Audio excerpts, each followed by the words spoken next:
আসন্ন যাদবপুর লোকসভা নির্বাচনে তৃণমূল কংগ্রেসের প্রার্থী সায়নী ঘোষের সমর্থনে মঙ্গলবার 101 নম্বর ওয়ার্ডের একটি কর্মী সভার আয়োজন করা হয়। বৈশাখী ক্লাবের সন্নিকটে এই কর্মী সভায় সাধারণ মানুষের ভিড় ছিল চোখে পড়ার মতন। সভাতে উপস্থিত ছিলেন মেয়র ফিরহাদ হাকিম, বিধায়ক দেবাশিস কুমার, ঋতব্রত মজুমদার, 101 নম্বর ওয়ার্ডের পৌরপিতা বাপ্পাদিত্য দাশগুপ্ত সহ আরও অনেকে। মানুষের জন্য কাজ করতে চাই, তাই সবাই আমাকে দু হাত ভরে আশীর্বাদ করুন।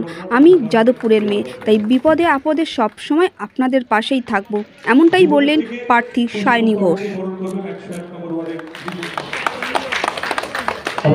দেখতে দেখতে আর কি মানে টায়ার্ড হয়ে গেছি বললেই চলে।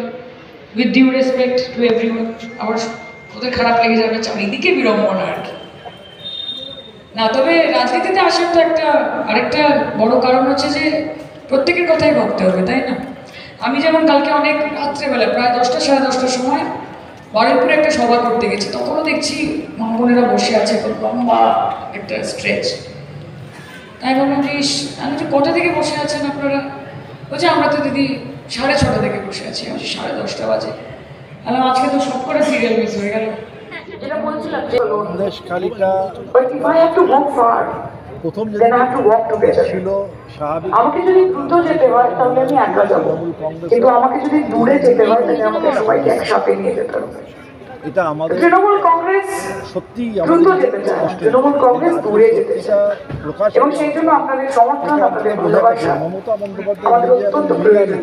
তিনি নিজেকে মহিলা, যাদবপুর লোকসভা কেন্দ্রকে যাই হোক মহিলা যাদবপুরের মা মাটির মানুষ সমান হয়ে যাবে। বারংবার আশীর্বাদ করেছে। আমরা বিশ্বাস করি, সেটা 1984 সাল যখন মমতা বন্দ্যোপাধ্যায় সঠিক বিচার বিজেপি সিট থেকে দাঁড়িয়েছিলেন, তখন সবাই বলেছিলেন যে একটা 29 বছরের মেয়ে সে কি করে দেবে। যাদবপুরের মানুষের পালস বোঝার কি আছে? ছোটোবেলা থেকে এখানে বড় হয়েছি, মানুষ হয়েছি। মমতা বন্দ্যোপাধ্যায়কে তারা বারংবার আশীর্বাদ করেছে। 1984 সালে যখন কেউ ভাবতে পারেনি তখন আশীর্বাদ করেছে।